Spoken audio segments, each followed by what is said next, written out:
Un inizio di 2024 incolore quello di Astrea e Aranova. Al falcone le due compagini sprecano lo scontro diretto e si bloccano a vicenda sullo 0-0.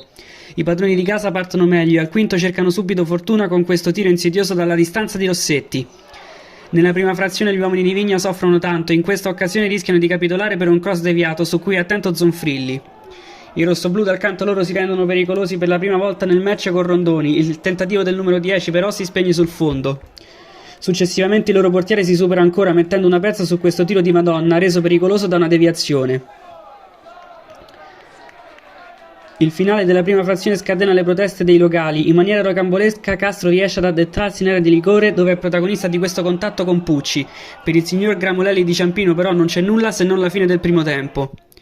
Nella ripresa Vigna toglie un attaccante per un centrocampista dando guarità al reparto. Inizialmente la scelta sembra però non ripagare. Al 12° Madonna crossa ma viene toccato duro. Stavolta per il direttore di gara non ci sono dubbi. Dal dischetto va Castro alla ricerca della doppia cifra. L'attaccante però non fa i conti con Zonfrilli che per l'ennesima volta in stagione salva i suoi. La Strea non molla e ci prova in tutti i modi. Al 27° un'imbucata stupenda di Di Rauso mette in porta Madonna che però spreca malamente tirando fuori.